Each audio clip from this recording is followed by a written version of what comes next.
আওয়ামী লীগের সাবেক সাধারণ সম্পাদক সৈয়দ আশরাফুল ইসলাম আর নেই। রাষ্ট্রপতি ও প্রধানমন্ত্রীর শোক। মরদেহ দেশে আসবে শনিবার সন্ধ্যায়। শেখ হাসিনাকে সরকার গঠনের আমন্ত্রণ রাষ্ট্রপতির। সোমবার নতুন মন্ত্রিসভার শপথ। উন্নয়নের অগ্রযাত্রা ধরে রাখার অঙ্গীকার একাদশ জাতীয় সংসদের নবনির্বাচিত সদস্যদের। শপথ নিলেন জাতীয় পার্টির নির্বাচিত সংসদ সদস্যরা। আসতে পারেনি এরশাদ। সরকারে না বিরোধী দলে, সে সিদ্ধান্ত মহাজোটের, জানালেন শীর্ষ নেতারা। আবারও ফল প্রত্যাখ্যান করে মির্জা ফখরুল বললেন, শপথ নেবেন না ঐক্যফ্রন্টের বিজয়ী প্রার্থীরা। কারচুপির অভিযোগে নির্বাচনী ট্রাইব্যুনালে মামলার সিদ্ধান্ত। এবং নাইকো দুর্নীতি মামলায় কারা আদালতে বেগম জিয়া। পরিবেশ নিয়ে অসন্তোষ জানিয়ে পরবর্তীতে হাজিরায় অস্বীকৃতি।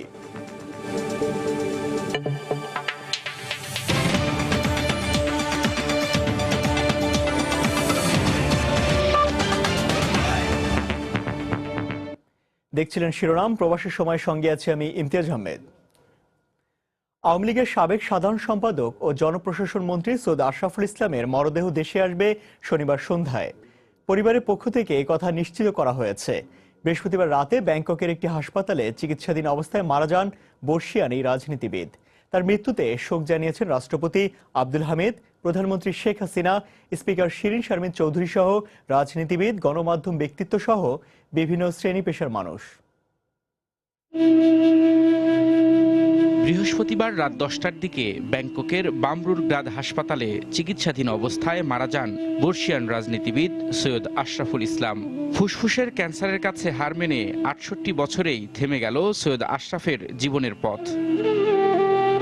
হাসপাতাল থেকেই সদ্য সমাপ্ত একাদশ জাতীয় সংসদ নির্বাচন করে সৈয়দ আশরাফ কিশোরগঞ্জ 1 আসনে নৌকা প্রতীকে বিজয়ী হন। নির্বাচনের আগে আওয়ামী লীগ সভাপতি শেখ হাসিনা স্বয়ং সৈয়দ আশরাফের জন্য ভোট চেয়েছিলেন। অসুস্থতার কারণে বৃহস্পতিবার জাতীয় সংসদে নির্বাচিতদের শপথ গ্রহণ অনুষ্ঠানে উপস্থিত হতে পারেননি তিনি। সময় চেয়ে তার চিঠিটি স্পিকারের কাছে জমা দেওয়া হয়।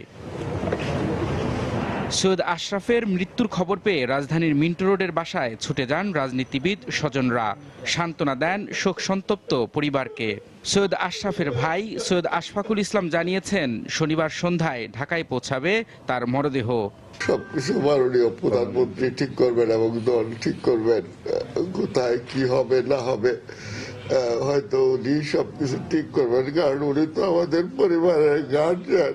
আমাদের তো চাচাও মারা গেল, বাপও চাচারও মারা মারলো, বাপও মারা গেল, চাচিও নাই, মাও নাই। আমার বাপ চাচার 2 ভাই, গার্জিয়ান বলতে বড় ভাই আছেন, আমার তো বড় ভাইও নাই। সৈয়দ আশরাফের মৃত্যুর খবর ছড়িয়ে পড়ার সঙ্গে সঙ্গে শোকাবহ এক পরিবেশের সৃষ্টি হয়। তার দীর্ঘদিনের রাজনৈতিক সহযোদ্ধারা ছাড়াও শোক জানান বিভিন্ন অঙ্গনের মানুষ।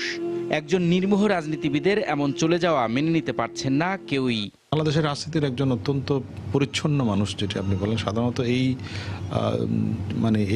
ক্যাটাগরির রাজনীতিবিদ আমরা সাধারণত দেখি না। 1/11-এর সময় যদি বলি, যখন একেবারে রাজনৈতিক নেতৃত্ব চরম একটি সংকটের মধ্যে, সে সময়ও তিনি দলের হাল ধরেছিলেন। তিনি একটু ডিফারেন্ট পলিটিশিয়ান ছিলেন। আমাদের গতানুগতিক ধারার যে রাজনীতিবিদ, তার একটু প্রচার বিমুখ। আমার কর্মজীবনে আমি অনেকের সাথে কাজ করেছি, মন্ত্রীদের অনেকের সাথে। তার মতো এত বিনয়ী, এত ভদ্র সজ্জন মন্ত্রী আমি দেখিনি। সামাজিক যোগাযোগ মাধ্যমে বর্ষিয়ান এই রাজনীতিবিদের মৃত্যুতে শোক জানিয়েছেন অনেকেই। তারা বলছেন, সৈয়দ আশরাফের মৃত্যু একটি অধ্যায়ের সমাপ্তি। রবিউল ইসলাম আওলাদ, সময় সংবাদ, ঢাকা। রাজনীতির চলতি ধারার সম্পূর্ণ বিপরীত মেরুতে ছিল সৈয়দ আশরাফুল ইসলাম। দীর্ঘ রাজনৈতিক জীবনে তার বিরুদ্ধে স্বজনপ্রীতি, দুর্নীতির অভিযোগ কখনোই শোনেননি কেউ। এমনকি কথাবার্তাতেও ছিলেন পরিমিত। পারিবারিকভাবে আওয়ামী লীগের হাত ধরে বেড়ে ওঠা সৈয়দ আশরাফ বঙ্গবন্ধুর আদর্শ বুকে ধারণ করে আওয়ামী লীগকে সামলেছেন বহু দুর্যোগ দুর্বিপাকে। তার কিছু অংশ জানাচ্ছেন আতিকুর রহমান তমাল।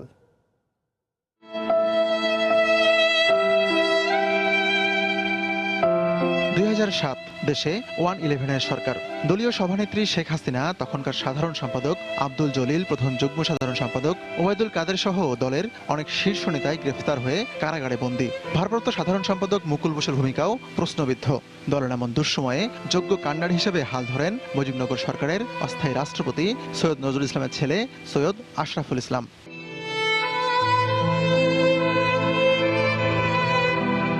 সেই থেকে সৈয়দ আশরাফের দৃঢ়তায় ভরসা পায় আওয়ামী লীগ। 2009 ও 12 সালের কাউন্সিলে আশরাফ দলের সাধারণ সম্পাদক নির্বাচিত হন। 13তে হেফাজতের তাণ্ডব সামাল দেওয়া সহ 14 নির্বাচনে দেশি বিদেশি নানা চাপ দক্ষ হাতে সামাল দেন সৈয়দ আশরাফ। গুণী এই রাজনীতিবিদের জন্ম 1952 সালের 1 জানুয়ারি ময়মনসিংহে। যোগ্য পিতার আদর্শ সন্তান সৈয়দ আশরাফের নামে কখনোই কেউ দুর্নীতির অভিযোগ তুলতে পারেনি। ছাত্রজীবন থেকেই রাজনীতিতে সক্রিয় আশরাফ ময়মনসিংহ জেলা ছাত্রলীগের সাধারণ সম্পাদক ও কেন্দ্রীয় ছাত্রলীগের প্রচার সম্পাদকের দায়িত্ব পালন করেন। 75-এ সৈয়দ নজরুল ইসলাম সহ জাতীয় 4 নেতার নির্মম হত্যাকাণ্ডের পর যুক্তরাজ্যে চলে যান সৈয়দ আশরাফ। সেখানে তিনি যুক্তরাজ্য আওয়ামী লীগকে সংগঠিত করায়ও গুরুত্বপূর্ণ ভূমিকা রাখেন। 96-এ দেশে ফিরে কিশোরগঞ্জ সদর আসন থেকে প্রথমবার সংসদ সদস্য নির্বাচিত হন তিনি। এরপর 2001, 8 ও 14 সালের নির্বাচনে নিরঙ্কুশ জয় পান আশরাফ। হাসপাতাল থেকে এবারও অংশ নেন নির্বাচনে। তার প্রিয় কিশোরগঞ্জবাসী তাকে ফেরাননি, নির্বাচিত করেন সংসদ সদস্য হিসেবে। ক্যান্সারের কাছে পরাজিত হয়ে তিনি যেখানেই যান না কেন বাংলাদেশ আওয়ামী লীগে সৈয়দ আশরাফ থাকবেন স্বমহিমায়। আতিকুর রহমান তমাল, সময় সংবাদ, ঢাকা। দর্শক, এই মুহূর্তে সৈয়দ আশরাফের মিন্টু রোডের বাসায় আছেন রিপোর্টার আহমেদ সালেহীন। সরাসরি চলে যাচ্ছি তার কাছে। সালেহীন, ধন্যবাদ। আসলে আমি এই মুহূর্তে অবস্থান করছি যে জনপ্রশাসন মন্ত্রী এবং আওয়ামী লীগের সাবেক সাধারণ সম্পাদক সৈয়দ আশরাফুল ইসলামের সরকারি বাসভবন বেইলি রোডে, তার বাসভবনে রয়েছে, যেখানে আসলে তার পরিবার বর্গ যারা রয়েছেন তারা এখানে অবস্থান করছেন এবং এখানে একটি শোকাবহ পরিবেশ তৈরি হয়েছে তার মৃত্যুতে।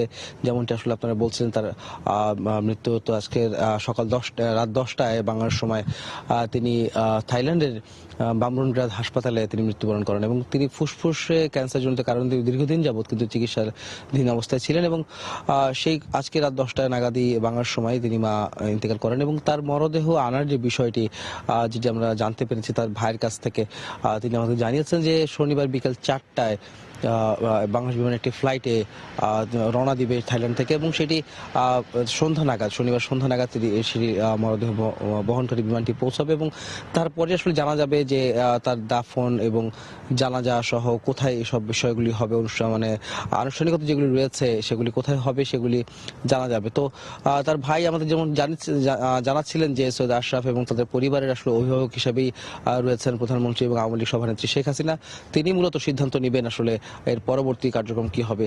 একটি বিষয় জানিয়ে রাখতে চাই যে এখানে যখন মৃত্যুর খবর পাওয়ার পরপরই কিন্তু এই বাসভবনটিতে, সরকারি বাসভবনটিতে কিন্তু বিভিন্ন পর্যায়ের রাজনৈতিক নেতারা কিন্তু এসেছেন তাদের পরিবারকে সমবেদনা জানানোর জন্য এবং সেই সঙ্গে তার পরিবারের বেশ কয়েকজন বিভিন্ন জায়গা থেকেও তারা কিন্তু এসেছেন এখানে। এখন এই মুহূর্তে কিন্তু বেশ কিছু পরিবারের সদস্য কিন্তু ভিতরে রয়েছেন এবং শোকাবহ পরিবেশে তৈরি হয়েছে এখানে। আপনারা জানেন যে সৈয়দ আশরাফ দীর্ঘদিন যাবৎ কিন্তু রাজনীতি করছেন এবং তার রাজনৈতিক যে পরিচয় সেটি আসলে মানুষের মধ্যে যে কত বড় একটি গ্রহণযোগ্যতা এনেছে সেটি আসলে সব দলের রাজনৈতিক দলগুলোর নেতা বা কর্মীদের মধ্যে কিন্তু শোনা যায় এবং সর্বস্তরে কিন্তু তার একটি গ্রহণযোগ্যতা ছিল, একটি পরিচ্ছন্ন এবং সুস্থ ধারা রাজনীতির প্রবর্তক আসলে তাকে বলা হয়ে থাকে সৈয়দ আশরাফকে। তার মৃত্যুতে আসলে মূলত রাজনৈতিক অঙ্গনে শোকের ছায়া নেমে এসেছে। তো এই মুহূর্তে বেইলি রোডের তার সরকারি বাসভবন থেকে এই ছিল আমার কাছে সবশেষ। দর্শক, সৈয়দ আশরাফের বেইলি রোডের বাসভবন থেকে আমাদের সঙ্গে যোগ দিয়েছিলেন সহকর্মী আহমেদ সালেহীন। চলে যাচ্ছি পরের খবরে। এদিকে সৈয়দ আশরাফের মৃত্যুতে তার নিজ নির্বাচনী এলাকা কিশোরগঞ্জে নেমে এসেছে শোকের ছায়া। তার মৃত্যুর খবর ছড়িয়ে পড়ার সঙ্গে সঙ্গে জেলা আওয়ামী লীগের কার্যালয়ে ছুটে আসেন দলীয় কর্মীসহ সাধারণ মানুষ। এ সময় সেখানে শোকাবহ পরিবেশের সৃষ্টি হয়। প্রিয় নেতার এমন মৃত্যুকে কোনোভাবেই মেনে নিতে পারছে না কেউই। সৈয়দ আশরাফের এভাবে চলে যাওয়া রাজনৈতিক অঙ্গনে অপূরণীয় ক্ষতি হয়েছে বলে মনে করেন তারা। সৈয়দ আশরাফের মৃত্যুতে গভীর শোক প্রকাশ করেছে জেলা বিএনপি। সৈয়দ আশরাফ 1996 সাল থেকে কিশোরগঞ্জ 5 আসন থেকে টানা 5 বার সংসদ সদস্য নির্বাচিত হন।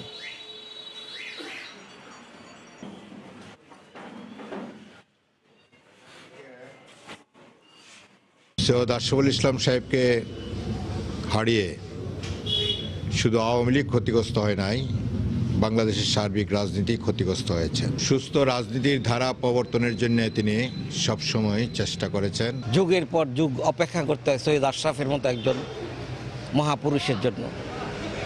আজকে অকালে তার এই চলে যাওয়ায় সারা বাংলাদেশের রাজনীতির পাশাপাশি আমাদের কিশোরগঞ্জবাসীর যে অপূরণীয় ক্ষতি হলো, আগামী 100 বছরে হয়তো তা পূরণ হবে না। এবার অন্য প্রসঙ্গ। সংসদ নেতা ও আওয়ামী লীগ সভাপতি শেখ হাসিনাকে সরকার গঠনের আমন্ত্রণ জানিয়েছেন রাষ্ট্রপতি মোহাম্মদ আব্দুল হামিদ। এদিকে সোমবার বিকেল 3:30টায় নতুন মন্ত্রিসভার সদস্যরা শপথ নেবেন। বৃহস্পতিবার বিকেলে রাষ্ট্রপতি মোহাম্মদ আব্দুল হামিদের সঙ্গে সৌজন্য সাক্ষাৎ করেন শেখ হাসিনা। বঙ্গভবনে প্রধানমন্ত্রীকে রাষ্ট্রপতি ফুল দিয়ে অভিনন্দন জানান। পরে রাষ্ট্রপ্রধানের সঙ্গে বৈঠকে বসেন শেখ হাসিনা। এ সময় তার সঙ্গে ছিলেন আওয়ামী লীগের সাধারণ সম্পাদক ওবায়দুল কাদের এবং দলের উপদেষ্টা পরিষদের সদস্য আমির হোসেন আমো।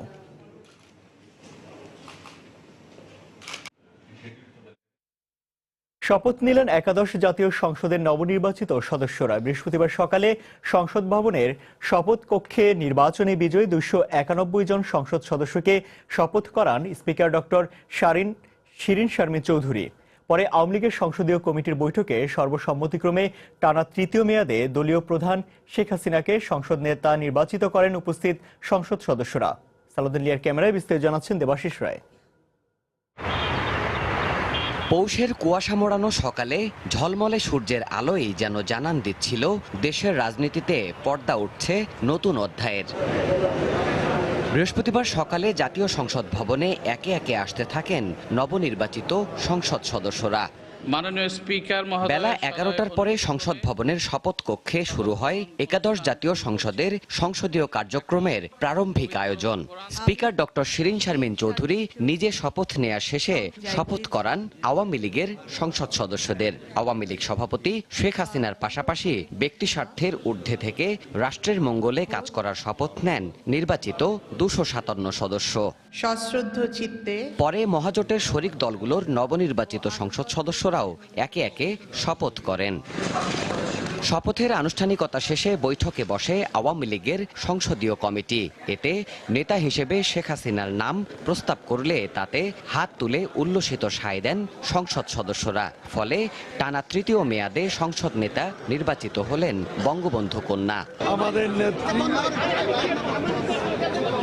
দেশরত্ন শেখ হাসিনা দলনেতা নির্বাচন করা হয়েছে। জনগণ যে তাদেরকে আস্থা দিয়েছে, সে আস্থার মর্যাদা তাদেরকে রাখতে হবে। নবীন প্রবীণের সমন্বয়ে এটা একটা ভালো পার্লামেন্ট হবে বলে আশা করি আমরা। দেশের রাজনৈতিক ইতিহাসের সব রেকর্ড ভেঙে চতুর্থবারের মতো সংসদ নেতা ও সরকার প্রধান হলেন আওয়ামী লীগ প্রধান শেখ হাসিনা। বাংলাদেশের ইতিহাসে রাষ্ট্র ক্ষমতায় আসীন হবার মূল নিয়ামক জাতীয় নির্বাচন বরাবরই রাজনৈতিক সংকটের ঘূর্ণিপাকে আবর্তিত ছিল। এবারেও তার ব্যত্যয় ঘটেনি। সংলাপ, বৈরিতা আর বিরোধিতা পেরিয়ে অবশেষে নিরঙ্কুশ জয় নিয়ে আওয়ামী লীগের নেতৃত্বেই যাত্রা শুরু করল একাদশ জাতীয় সংসদ। আগামীর দিনগুলোতে সব অপ্রাপ্তি পেরিয়ে সম্মিলিত প্রয়াসে অগ্রগতি আর সমৃদ্ধির যাত্রায় পুরো জাতিকেই ঐক্যবদ্ধ করবে নতুন কার্যকরী সংসদ, এমনটি প্রত্যাশা আজকের বাংলাদেশের। জাতীয় সংসদ ভবন থেকে দেবাশিস রায়, সময় সংবাদ। শপথ নিয়েছেন একাদশ জাতীয় সংসদ নির্বাচনে বিজয়ী জাতীয় পার্টির সদস্যরাও। তবে উপস্থিত হতে পারেননি দলের চেয়ারম্যান এইচ.এম. এরশাদ। পরে দলের কো চেয়ারম্যান জি.এম. কাদের ও মহাসচিব মশিউর রহমান রাঙা জানান, জাতীয় পার্টি সরকারে যাবে না বিরোধী দলে থাকবে তা মহাজোটই সিদ্ধান্ত নেবে। একাদশ জাতীয় সংসদ নির্বাচনে 22টি আসনে জয় পেয়েছে জাতীয় পার্টি। জাতীয় সংসদ ভবনে আয়োজিত শপথ অনুষ্ঠানে সকাল 9:30 থেকে একে একে আসতে থাকেন তারা। বেলা 12:30টায় জাতীয় সংসদের স্পিকার ডক্টর শিরিন শারমিন চৌধুরী, জাতীয় পার্টির senior co chairman Rowshan Ershad, co chairman GM. কাদের, মহাসচিব মশিউর রহমান রাঙা সহ জাতীয় পার্টির মোট 21 জন সদস্যকে সংসদ সদস্য হিসেবে শপথ করান। তবে শপথ নেননি চেয়ারম্যান হুসেইন মোহাম্মদ এরশাদ। জাতীয় পার্টি বিরোধী দলে না সরকারে থাকছে সে বিষয়ে সিদ্ধান্ত নিতে সিনিয়র কো চেয়ারম্যান রওশন এরশাদের নেতৃত্বে দলের 21 জন সংসদ সদস্য পার্লামেন্টারি পার্টির বৈঠকে বসেন দুপুর 1:15টায়। প্রায় 1 ঘন্টা বৈঠক শেষে জাপা মহাসচিব জানান, জাতীয় পার্টি সরকারে থাকবে কিনা সেটা মহাজোটই নির্ধারণ করবে। পার্টির কো চেয়ারম্যানও মহাজোটের সঙ্গে থাকার কথাই জানালেন। সবাই মিলে আলোচনা করে আমরা সিদ্ধান্ত নিয়েছি। মহাজোটের সঙ্গে আমরা বিগত দিনেও ছিলাম, এখনো আছি, আগামী দিনেও আমরা মহাজোটের সঙ্গেই থাকবো। জাতীয় পার্টি মহাজোটে যা করবে, মহাজোটের যে সিদ্ধান্ত হবে সেই সিদ্ধান্তই তারা মেনে নেবে। জাতীয় পার্টি মহাজোটে নির্বাচন করেছে, উদ্দেশ্য ছিল নির্বাচন এবং সরকার গঠনেই মহাজোট কাজ করবে একসঙ্গে। আমরা সরকারের সঙ্গে বা আওয়ামী লীগের সঙ্গে তখনও ছিলাম, নির্বাচনে সরকার গঠনেও আমরা সেখানেই থাকবো, সেইভাবেই আমাদের সিদ্ধান্ত হয়েছে। এদিকে দলের চেয়ারম্যান শিগগিরই শপথ নেবেন বলেও জানান দলের নেতারা। একাদশ জাতীয় সংসদ নির্বাচনে মোট 22টি আসন নিয়ে দ্বিতীয় সর্বোচ্চ দল হিসেবে শপথ নিল জাতীয় পার্টির নবনির্বাচিত সংসদ সদস্যরা। এখন দেখার বিষয়, সংসদে বিরোধী দল হিসেবে জনগণের কতটুকু আশা আকাঙ্ক্ষার প্রতিফলন ঘটাতে পারছে দলটি। জাতীয় সংসদ ভবন থেকে মৌসুম ইসলাম, সময় সংবাদ, ঢাকা। নতুন পুরাতনদের সমন্বয়ে গঠিত হলো একাদশ জাতীয় সংসদ। প্রথমবারের মতো সংসদ সদস্য হিসেবে শপথ নিয়ে তরুণ জনপ্রতিনিধিরা জানালেন দেশকে এগিয়ে নেবার স্বপ্নের কথা, আর অগ্রগতি অব্যাহত রাখার অঙ্গীকার ব্যক্ত করেছেন প্রবীণরা। একাদশ জাতীয় সংসদের শপথ অনুষ্ঠান থেকে ফিরে আরো জানাচ্ছেন আজহার লিমন। একাদশ জাতীয় সংসদের শপথ অনুষ্ঠানে সংবাদকর্মীদের আগ্রহের কেন্দ্রে ছিল আওয়ামী লীগের 46 জন নতুন মুখ। সংসদ ভবনের পূর্ব ব্লকের শপথ কক্ষে যখন একে একে প্রবেশ করছিলেন মাশরাফি বিন মুর্তজা, সাইফুজ্জামান শেখর, শেখ তন্ময়রা, ক্যামেরার চোখ ছিল তাদের দিকেই। দেশ ও মানুষের জন্য কাজ করার অঙ্গীকার জানালেন তারা। যুদ্ধাপরাধীদের বিচার, আধুনিক বাংলাদেশ বিনির্মাণ, তথ্য প্রযুক্তি সম্পন্ন ডিজিটাল বাংলাদেশ, বিচারহীনতার সংস্কৃতি, এ সকল কিছুকে মানুষ প্রত্যাশা করে। তরুণদের প্রতিনিধি হিসাবে তরুণ সমাজকে যাতে এগিয়ে নিয়ে যাওয়া যায়, সে এগিয়ে নিয়ে যাবার জন্য যে সমস্ত কার্যক্রম, যে সমস্ত কর্মপন্থা, সেগুলো অবলম্বন করব। জননেত্রী শেখ হাসিনা আমাদেরকে যে ডিজিটাল বাংলাদেশের স্বপ্ন দেখিয়েছেন, আমাদের বেটার লাইফের স্বপ্ন দেখিয়েছেন, তিনি যে কথাটি বলেছেন যে গ্রামকে শহরে উন্নয়ন করবেন, আমরা এই যে ওনার যে ম্যানিফেস্টোগুলো আছে সেইগুলো বাস্তবায়নের জন্য আমাদের সর্বশক্তি দিয়ে আমরা কাজ করে যাব। সংসদ সদস্য হিসেবে শপথ নিয়েছেন পুরনো এমপি, মন্ত্রী এবং রাজনীতির মাঠের চেনা মুখরাও। নিরঙ্কুশ বিজয় পাওয়ায় সংসদের কাছে মানুষের প্রত্যাশা বেশি বলে মন্তব্য করেন তারা। আওয়ামী লীগের নিরঙ্কুশ বিজয় অর্জিত হয়েছে। এই বিজয়ের মাধ্যমে যে সংসদ গঠিত হবে, এই সংসদ বাংলাদেশকে আমাদের মধ্যম আয়ের দেশে পরিণত করা বা 2021 সাল সহ আমাদের যে ইশতেহার আছে সে বাস্তবায়নের ক্ষেত্রে একটা ভালো ভূমিকা রাখতে সক্ষম হবে। বিগতবারও স্বতন্ত্র সংসদ সদস্য ছিলাম, আমি সরকারের সহযোগিতা পেয়েছি, উন্নয়ন করতে পেরেছি। ইনশাল্লাহ আমি এবারও আশা করি যে আমি কাজ করতে পারব। আজকে আমরা নতুন করে সোনালী দিনে প্রবেশ করেছি। জোটের রাজনীতিতে সরকারের শরিক দলগুলোর নির্বাচিতরাও শপথ নিয়েছেন। ক্ষমতাসীনদের সঙ্গে সরকার পরিচালনায় অংশীদার হবার প্রত্যাশা জানালেন তারা। আমরা সরকারি দলের সাথে রয়েছি, জনগণের প্রতিনিধি হিসেবে যে কাজগুলো আমাদের করার কথা, সেটা অনেক কাজ, সে কাজগুলো আমরা করবার চেষ্টা করব। আমাদের বিজয়ের পরে আমাদের মহাজোটের সরকার গঠনের সম্পূর্ণ দায়িত্ব মাননীয় শেখ হাসিনার উপরে রয়েছে। আওয়ামী লীগ মহাজোট 14 দলের প্রার্থীদের বাইরে শপথ নিয়েছেন একাদশ জাতীয় সংসদ নির্বাচনে নির্বাচিত 3 জন স্বতন্ত্র প্রার্থী। মন্ত্রিসভায় কতটা রদবদল হয় কিংবা কতটা নতুনের স্থান পায়, সে নিয়ে চলছে দলের মধ্যে নানা মাত্রার হিসাব নিকেশ। জাতীয় সংসদ ভবন থেকে আজহার লিমন, সময় সংবাদ, ঢাকা। আবারও নির্বাচনের ফল প্রত্যাখ্যান করে বিএনপি মহাসচিব মির্জা ফখরুল ইসলাম আলমগীর বলেছেন, ঐক্যফ্রন্টের বিজয়ী 7 প্রার্থী সংসদ সদস্য হিসেবে শপথ নেবেন না। বিএনপি চেয়ারপারসনের গুলশান কার্যালয়ে ঐক্যফ্রন্টের প্রার্থী ও শীর্ষ নেতাদের বৈঠক শেষে তিনি আরও জানান, জোটের প্রত্যেক প্রার্থী কারচুপির অভিযোগে নির্বাচনী ট্রাইব্যুনালে মামলা করবেন। নির্বাচনের পর সারা দেশের প্রার্থীদের নিয়ে জাতীয় ঐক্যফ্রন্টের জরুরি বৈঠক। শীর্ষ নেতাদের পাশাপাশি বিভিন্ন আসনের প্রার্থীরা বৃহস্পতিবার সকাল 10টার পর থেকেই আসতে থাকেন বিএনপি চেয়ারপারসনের গুলশান কার্যালয়ে। দুপুর 12টার দিকে শুরু হওয়া বৈঠকে বিএনপির মহাসচিব ও জাতীয় ঐক্যফ্রন্টের মুখপাত্র মির্জা ফখরুল ইসলাম আলমগীরের পাশাপাশি যোগ দেন কৃষক শ্রমিক জনতা লীগের সভাপতি বঙ্গবীর কাদের সিদ্দিকী, জেএসডির সভাপতি আসম আব্দুর রব ও গণফোরামের সাধারণ সম্পাদক মোস্তফা মহসেন মন্টু সহ অন্য নেতারা। বৈঠকে নিজ নিজ এলাকার নির্বাচনী পরিবেশের চিত্র তুলে ধরেন প্রার্থীরা। বৈঠক শেষে সাংবাদিকদের মুখোমুখি হয়ে নির্বাচনে কারচুপির অভিযোগে আইনি পদক্ষেপ নেওয়ার কথা বলেন মির্জা ফখরুল। নির্বাচনের ট্রাইব্যুনালে প্রত্যেক প্রার্থী তারা তাদের অভিযোগগুলো এবং এই নির্বাচন যে তারা প্রত্যাখ্যান করেছেন সেটা জানিয়ে তারা মামলা করবে। বিএনপি ও ঐক্যফ্রন্টের বিজয়ী প্রার্থীরা শপথ নেবেন কিনা এমন প্রশ্নের জবাবে বিএনপির মহাসচিব বলেন, ফলাফল প্রত্যাখ্যানের পর শপথ নেয়ার সুযোগ নেই। সিদ্ধান্ত তো হয়ে গেছে, ফলাফলই প্রত্যাখ্যান করা হয়েছে। জি, অভিযোগ যতগুলো পেরেছি ততগুলো আবার অবশিষ্ট পরে দেব। কোথায় শপথ তো পার হয়ে গেছে, শপথ কি নেবো আমরা? প্রত্যাখ্যান করলে শপথ থাকে নাকি? আর একটাই কথা বলে, আমরা শপথ নিচ্ছি না। নির্বাচন নিয়ে অসন্তোষ প্রকাশ করেন প্রার্থীরা। কেউ কেউ এ নিয়ে আন্তর্জাতিক সম্প্রদায়ের শরণাপন্ন হওয়ার কথাও বলেন।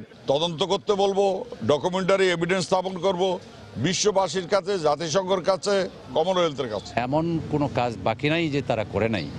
এইভাবে করার পরও জিতেও মনে হচ্ছে যে হেরে গেছে। বিকেলে জাতীয় ঐক্যফ্রন্টের 15 সদস্যের প্রতিনিধি দল নিয়ে নির্বাচন কমিশনে গিয়ে প্রধান নির্বাচন কমিশনারের কাছে স্মারকলিপি দেন মির্জা ফখরুল। স্মারকলিপিতে পুনর্নির্বাচনের দাবি জানানো হয়। সালাউদ্দিন সুমন, সময় সংবাদ, ঢাকা। নাইকো দুর্নীতি মামলায় বেগম জিয়া সহ আসামিদের বিচার শুরুর আবেদন করেছে রাষ্ট্রপক্ষ। বিচারক বদল হওয়ায় নতুন করে অভিযোগ গঠনের শুনানিতে এ আবেদন করা হয়। এদিকে পরিবেশ নিয়ে অসন্তোষ জানিয়ে আবার আদালতে আসতে অস্বীকৃতি জানিয়েছেন বিএনপি নেত্রী। নাইকো দুর্নীতি মামলায় বৃহস্পতিবার বেলা 12টা 10 বেগম জিয়াকে হুইল চেয়ারে করে কারাগার থেকে আদালতে হাজির করা হয়। এরপর শুরু হয় আদালতের কার্যক্রম। বিচারক বদল হওয়ায় পুনরায় অভিযোগ গঠনের শুনানি শুরু করে রাষ্ট্রপক্ষ। রাষ্ট্রপক্ষের শুনানি শেষে আংশিক শুনানি করেন আসামিপক্ষ। পরে 13 জানুয়ারি পর্যন্ত এই মামলার কার্যক্রম মুলতবি করেন আদালত। দুদকের আইনজীবী বলছেন, দীর্ঘদিন ধরে ঝুলে থাকা এ মামলা দ্রুত নিষ্পত্তি চান তারা। গত 2.5 বছর ধরে 4 শুনানির জন্য অপেক্ষায় আছে এবং যখনই আমরা 4 শুনানি শেষ করে আসি তখনই কোনো কারণ না কোনো কারণে আমরা এটা থেকে পিছিয়ে যাই। বেগম খালেদা জিয়া সহ সকল আসামিরা নিজেরা লাভবান হওয়ার জন্য রাষ্ট্রীয় সম্পদ প্রাকৃতিক গ্যাসকে অন্যের হাতে তুলে দিয়েছিলেন। এদিন শুনানিতে বেগম জিয়া আদালতের পরিবেশ নিয়ে অসন্তোষ প্রকাশ করেন। তিনি আদালতকে বলেন, যত সাজা দেয়া হোক তিনি আর আদালতে যাবেন না। যিনি এটা অনুমোদন দিয়ে গেলেন তিনি আদালতে নাই, সেই তাদেরই সিদ্ধান্ত বাস্তবায়ন করেছেন, তাকে আদালতে আনা হয়েছে। উনি নিজে আদালতকে বলেছেন যে এইখানে বসার কোনো জায়গা নেই, আইনজীবীদের পর্যন্ত বসার কোনো জায়গা নেই, এখানে কি করে বিচার করতে পারে। কানাডীয় কোম্পানি নাইকোর সঙ্গে অস্বচ্ছ চুক্তির ফলে রাষ্ট্রের 13,777 কোটি টাকা ক্ষতির অভিযোগে বেগম জিয়া সহ 11 জনের বিরুদ্ধে মামলাটি করে দুদক। এক যুগ আগে করা এই মামলাটির বিচার এখনো শুরু করা যায়নি। আফজাল হোসেন, সময় সংবাদ, ঢাকা। দুর্নীতির বিরুদ্ধে জিরো টলারেন্সের পাশাপাশি সমাজের সব ক্ষেত্রে প্রতিষ্ঠিত হবে সুশাসন। নতুন সরকারের কাছে এমনই প্রত্যাশা সব শ্রেণী পেশার মানুষের। এমনকি অর্থনীতির চলমান গতি ধরে রাখার স্বার্থেই রাজনৈতিক স্থিতিশীলতা নিশ্চিতেরও আহ্বান তাদের। যদিও অর্থনীতিবিদরা মনে করছেন আর্থিক খাতে শৃঙ্খলা ফেরানোই হবে নতুন সরকারের জন্য সবচেয়ে বড় চ্যালেঞ্জ। জুবাইর ফয়সালের রিপোর্ট। একাদশ জাতীয় সংসদ নির্বাচনে ব্যাপক সংখ্যাগরিষ্ঠতা নিয়ে টানা তৃতীয়বারের মতো সরকার গঠন করতে যাচ্ছে বাংলাদেশ আওয়ামী লীগ। দীর্ঘ সময় ধরে রাষ্ট্র ক্ষমতায় থাকার কারণেই সরকারের কাছে জনগণের প্রত্যাশাও অনেক। আওয়ামী লীগ আসার থেকে আমাদের উন্নতি হয়েছে, অসহায় লোক তাদেরকে ভালো রাখুক, আমরা একটু সুস্থভাবে চলতে পারি, যেন রাস্তাঘাটে কোনো চিন্তা এটা হাজানি না হয়। দৃশ্যমান বড় প্রকল্পগুলো পাল্টে দিয়েছে দেশের অর্থনীতির চিত্র। এমনকি বিশ্ব দরবারে বাংলাদেশ পেয়েছে অন্যরকম মর্যাদার আসন। এরপরও ব্যাংকিং খাতের অনিয়ম, নতুন উদ্যোক্তার অভাব কিংবা আন্তঃমন্ত্রণালয় সমন্বয়হীনতায় মাঝে মাঝেই হোঁচট খাচ্ছে এসব অগ্রগতি। ফরেন ইনভেস্টার সে ইনভেস্ট করবে, সে অ্যাকর্ডিংলি কোন রুটে যাবে, কোন মিনিস্ট্রি আন্ডারে। একটা ফ্যাক্টরি করতে তাকে 7টা মিনিস্ট্রিতে যেতে হচ্ছে। ঋণ খেলাপি জিরো টলারেন্স যাতে হয়। তবে যে কোনো নীতি কাঠামো তৈরিতে আন্তর্জাতিক অর্থনীতির গতি প্রকৃতিকে গুরুত্ব দেওয়ার পরামর্শ অর্থনীতিবিদদের। খেলাপি ঋণ যেটা $12 বিলিয়ন উপরে উঠে গেছে, সেটা আমি মোটামুটি একটা সহনীয় মাত্রায় আনতে পেরেছি। এই জায়গাগুলো যেন আমি আগামী বছরের প্রথম দিনে বলতে পারি। জনমনের প্রত্যাশা টেকসই ও অন্তর্ভুক্তিমূলক উন্নয়নের লক্ষ্যমাত্রা অর্জনে নতুন সরকারের ক্যাবিনেটে আসবে অপেক্ষাকৃত তরুণ, দুর্নীতিমুক্ত ও পরিচ্ছন্ন ইমেজের ব্যক্তিরাই। জুবাইর ফয়সাল, সময় সংবাদ, ঢাকা। চট্টগ্রামে সাংগঠনিকভাবে শক্ত অবস্থান থাকার পরেও লাগামহীন দলীয় কোন্দল অতিমাত্রায় জামাত শিবির নির্ভরতায় একাদশ জাতীয় সংসদ নির্বাচনে বিএনপির ভরাডুবি হয়েছে বলে মনে করছেন বিশ্লেষকরা। সেই সঙ্গে বিএনপি সমর্থিত তরুণ ভোটাররা ফেসবুক সহ সামাজিক যোগাযোগ মাধ্যমে যতটা সক্রিয় ছিলেন, ভোট কেন্দ্রে যাওয়ার ক্ষেত্রে ছিলেন ততটাই নিষ্ক্রিয়। বিস্তারিত জানাচ্ছেন কমল দে। এমনিতে নির্বাচনের আগে নানামুখী চাপে বিপর্যস্ত ছিল বিএনপি। বিশেষ করে দলে যেমন বিশৃঙ্খলা ছিল, তেমনি প্রথম পর্যায়ে প্রতিটি আসনে একাধিক প্রার্থী থাকায় কোন্দল চরম পর্যায়ে পৌঁছে, যে কারণে মনোনয়ন বঞ্চিত বিএনপির অনেক নেতাই সেভাবে মাঠে নামেনি। এই অবস্থায় তারা নির্বাচনী মাঠ দখল নিতে অনেকটা জামায়াত শিবির নির্ভর হয়ে পড়ে। অবশ্য তার আগে নির্বাচনী কাজে নিয়োজিত আইনশৃঙ্খলা বাহিনীর কাছ থেকেও বিশেষ সুবিধার আশা করেছিল সংগঠনটির নেতারা। দেশের স্বাধীনতা যারা শত্রু ছিল, যারা জঙ্গি মৌলবাদী বলি বা জামা শিবির বলি, তাদের সক্ষতা বা তাদের সাথে তাদের সমঝোতার জায়গাটুকু তারা এখনো আগের মতোই জিয়ে রেখেছে বলে জনগণ তাদেরকে প্রত্যাখ্যান করেছে। ভোটের প্রচারণা শুরু থেকে সামাজিক যোগাযোগ মাধ্যমগুলোতে অনেক বেশি সক্রিয় ছিল বিএনপি এবং জামায়াত শিবিরের নেতা কর্মীরা, কিন্তু রহস্যজনক কারণে অনলাইনে সক্রিয় নেতা কর্মীরা ছিল ভোটের মাঠে অনুপস্থিত। এর ফলে বিএনপি অধ্যুষিত এলাকাগুলোতেও তাদের প্রার্থীরা আশানুরূপ ভোট পায়নি। শেষ পর্যন্ত ভোটের মাঠে থাকার যে একটা তাদের ইচ্ছা ছিল না বলেই মনে হয়। তাদের প্রস্তুতি আমরা পোস্টারও দেখিনি এবং অনেক কেন্দ্রে তাদের এজেন্টও ছিল না। কেন্দ্রে যাওয়ার পরে যদি তারা গ্রেপ্তার হতো তাহলে আমরা সেটা দেখতাম, কিন্তু আগে থেকে ভয়ে মরে যাওয়া এই কাজটা তাদের ঠিক হয় নাই। চট্টগ্রাম সহ পার্শ্ববর্তী 4টি জেলার 23 আসনের সবগুলোতেই জিতেছে আওয়ামী লীগ নেতৃত্বাধীন মহাজোট। কমল দে, সময় সংবাদ, চট্টগ্রাম। নির্বাচন কমিশনের নির্দেশনা মেনে একাদশ জাতীয় সংসদ নির্বাচন সুষ্ঠুভাবে সম্পন্ন করতে বাংলাদেশ সেনাবাহিনীর সদস্যরা মাঠে নিরলসভাবে কাজ করেছে বলে জানিয়েছেন সেনাপ্রধান জেনারেল আজিজ আহমেদ। এর ফলে সেনাবাহিনীর প্রতি সাধারণ জনগণের আস্থা আরও বাড়বে বলে আশাবাদ ব্যক্ত করেন তিনি। বৃহস্পতিবার সকালে ঢাকার পূর্বাঞ্চলে 300 ফিট এক্সপ্রেস হাইওয়ের পাশে সেনা নিয়ন্ত্রিত 3টি শিক্ষা প্রতিষ্ঠানের ভিত্তিপ্রস্তর স্থাপন শেষে কথা জানান তিনি। সেনাপ্রধান আদমজী পাবলিক স্কুল ও কলেজ, জলশিরি পাবলিক স্কুল ও কলেজ এবং বাংলাদেশ ইন্টারন্যাশনাল স্কুল ও কলেজ নামে 3টি শিক্ষা প্রতিষ্ঠানের ভবন নির্মাণ কাজের উদ্বোধন করেন। এ সময় তিনি আরও বলেন, নির্বাচনে কয়েকটি জায়গায় রাজনৈতিক দলের নেতাকর্মীদের সঙ্গে সহিংসতা হলেও সেনাবাহিনীর তৎপরতায় কোথাও সাধারণ ভোটাররা আক্রান্ত হয়নি। সেনাবাহিনী কোনো দলের পক্ষ নিয়ে কাজ করেনি বলেও জানান জেনারেল আজিজ আহমেদ।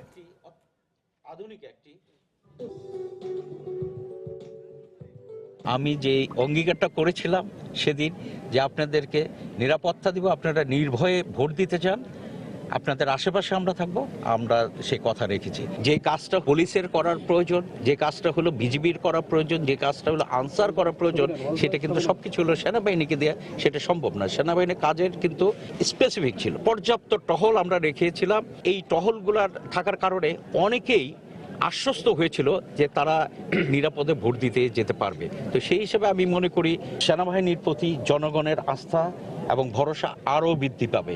এখানে কেউ বলতে পারবে না যে আমরা কোনো কারো পক্ষ নিয়েছি। নোয়াখালীর সুবর্ণচরে গৃহবধূ গণধর্ষণ মামলায় অন্যতম অভিযুক্ত সাবেক ইউপি সদস্য রুহুল আমিন সহ আরও 2 জনকে গ্রেফতার করেছে পুলিশ। এ নিয়ে 5 আসামিকে গ্রেফতার করা হলো।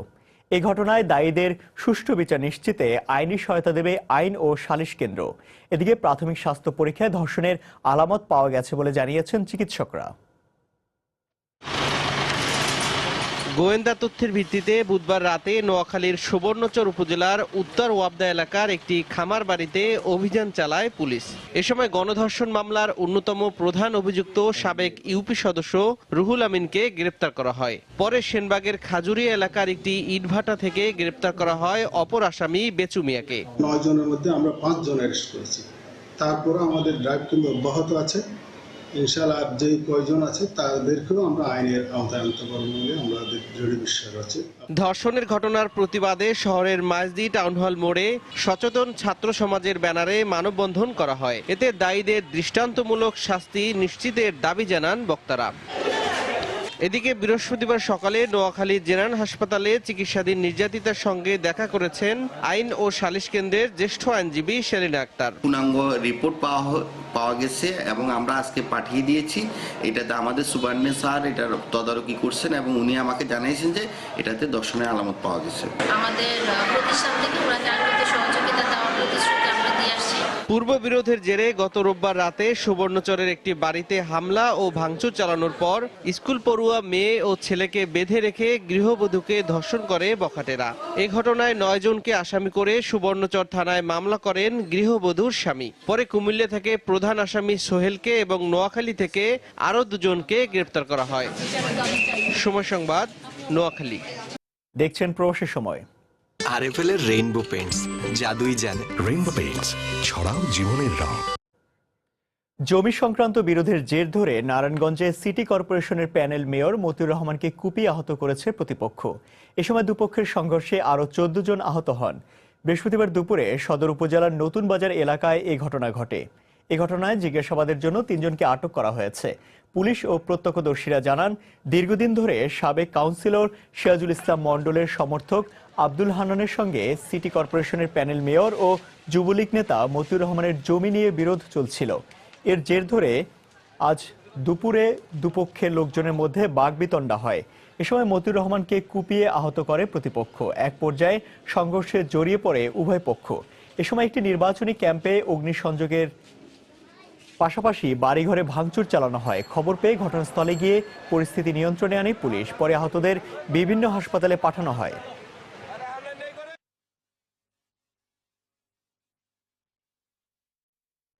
রাজধানীর কদমতলীর একটি বাসায় অভিযান চালিয়ে নকল টাকা তৈরির কারখানার সন্ধান পেয়েছে র্যাব। এ সময় বাসাটি থেকে 9 লাখ জাল টাকা এবং বিপুল পরিমাণ জাল টাকা তৈরির সরঞ্জাম উদ্ধার করা হয়। র্যাব জানায়, বৃহস্পতিবার সকালে কদমতলীর বাসাটিতে অভিযান চালিয়ে 2 জনকে আটক করা হয়। তারা জানায়, 5 মাস আগে বাসাটি ভাড়া নিয়ে জাল টাকা তৈরি করে আসছিল তারা। বাংলাদেশের বিভিন্ন জায়গায় নিজস্ব লোকদের মাধ্যমে জাল টাকা পৌঁছে দিত। বাংলাদেশি টাকার পাশাপাশি ভারতীয় নোটও জাল করত। এ চক্রের অন্য সদস্যদের ধরতে অভিযান অব্যাহত আছে বলে জানায় র্যাব।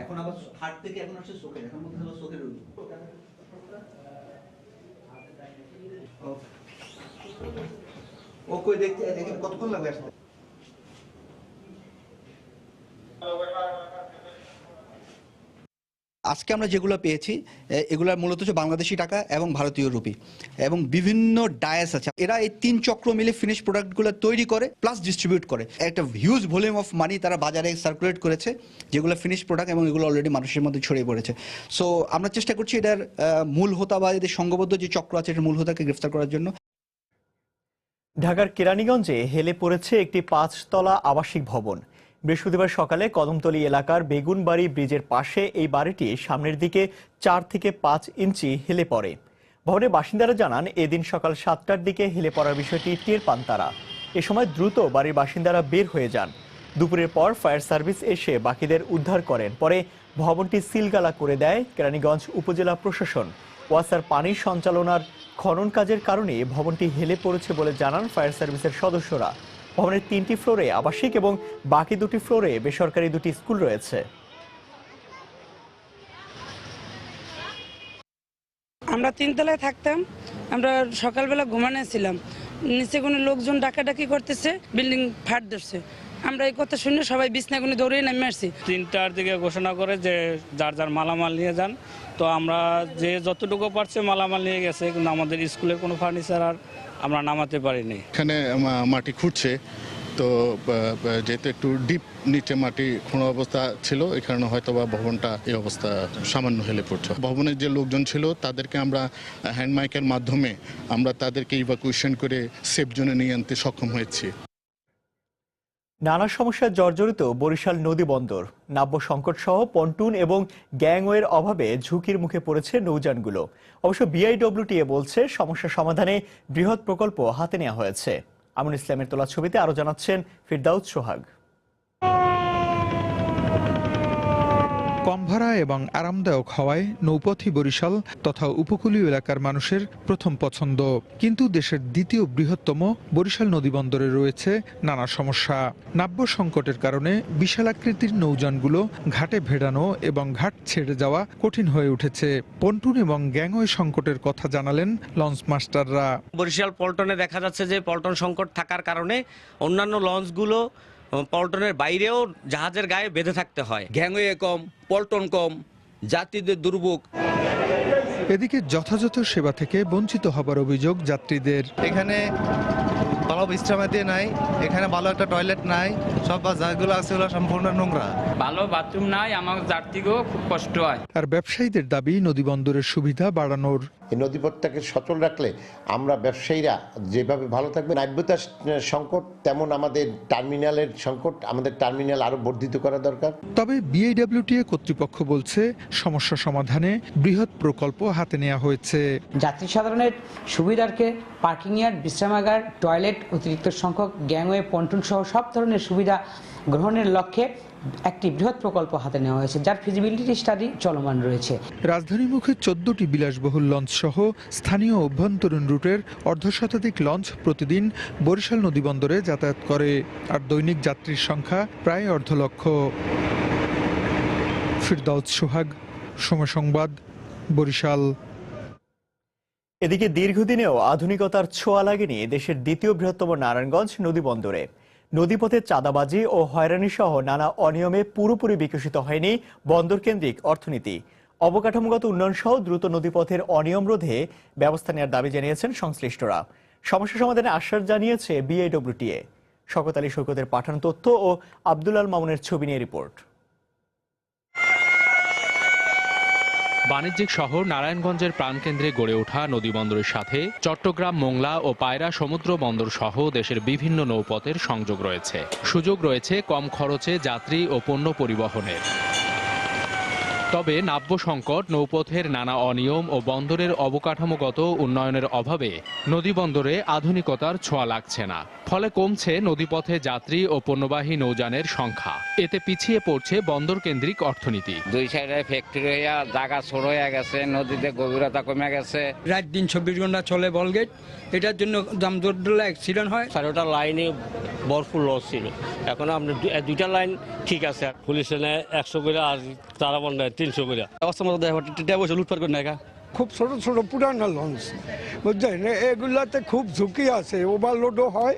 এ অবস্থায় নদী দখল, শিল্প ও কলকারখানার দূষণ এবং নাব্য সংকট সমাধান সহ নদীপথের বিভিন্ন পয়েন্টে হয়রানি বন্ধের দাবি জানিয়েছেন বিভিন্ন সংগঠনের নেতারা। নাব্যতা ফিরিয়ে আনার প্রয়োজন, যারা নদী দখল করে রাখছে এদেরকে উৎখাত করা অবশ্যই প্রয়োজন। এটাই আমাদের এই শ্রমবন্দর সরকারের কাছে দাবি। দূরপাল্লার যাতায়াতের যে নৌপথ, এটাকে সুগম করতে হবে এবং এই জিনিসগুলি দেশের স্বার্থে জরুরি ভিত্তিতে করা উচিত। তবে সমস্যা সমাধানের আশ্বাস দিয়ে নারায়ণগঞ্জে আধুনিক মানের নদীবন্দর গড়ে তোলার পরিকল্পনার কথা জানালেন বিআইডব্লিউটিএ এর কর্মকর্তা। অপদখল রোধ করার জন্য আমরা ব্যাংক প্রোটেকশন সহ ওয়াকওয়ে নির্মাণের কার্যক্রম হাতে নিচ্ছি। ইতিমধ্যে প্রথম ফেজটা শেষ হয়ে গিয়েছে। টার্মিনাল যে আধুনিকায়ন কার্যক্রমটা হাতে নেওয়া হচ্ছে, তার মধ্যে 11টি জেটি নির্মাণেরও পরিকল্পনা রয়েছে। নারায়ণগঞ্জ নদীবন্দরকে কেন্দ্র করে জেলার 5টি নদীতে ঝুঁকি নিয়ে যাত্রীবাহী লঞ্চ, ট্রলার, তেলের ট্যাঙ্কার, পণ্যবাহী জাহাজ ও বালুবাহী যন্ত্রচালিত নৌযান চলাচল করে। সময় সংবাদ, নারায়ণগঞ্জ। এ পর্যায়ে শীর্ষ সংবাদ জানিয়ে দিচ্ছে আরেকবার।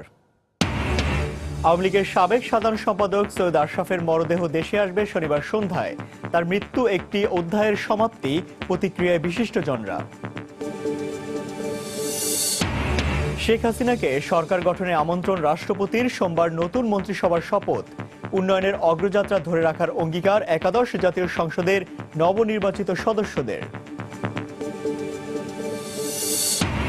শপথ নিলেন জাতীয় পার্টির নির্বাচিত সংসদ সদস্যরা, আসতে পারেনি এরশাদ। সরকারে না বিরোধী দলে, সে সিদ্ধান্ত মহাজোটের, জানালেন শীর্ষ নেতারা। আবারও ফল প্রত্যাখ্যান করে মির্জা ফখরুল বললেন, শপথ নেবেন না ঐক্যফ্রন্টের বিজয়ী প্রার্থীরা। কারচুপির অভিযোগে নির্বাচনী ট্রাইব্যুনালে মামলার সিদ্ধান্ত। এবং নাইকো দুর্নীতি মামলায় কারা আদালতে বেগম জিয়া পরিবেশ নিয়ে অসন্তোষ জানিয়ে পরবর্তীতে হাজিরায় অস্বীকৃতি। এই ছিল প্রবাসী সময়। যে কোনো খবর পেতে ভিজিট করুন সময়নিউজ.টিভি। আপনার মোবাইলে সময় সংবাদ দেখতে ও সকল খবর পেতে ডাউনলোড করুন সময় অ্যাপ। এছাড়া এইমাত্র পাওয়া খবর আপনার মোবাইলে পেতে SMS করুন *BN লিখে পাঠিয়ে দিন 16242 নম্বরে। সঙ্গে থাকুন সময়ের।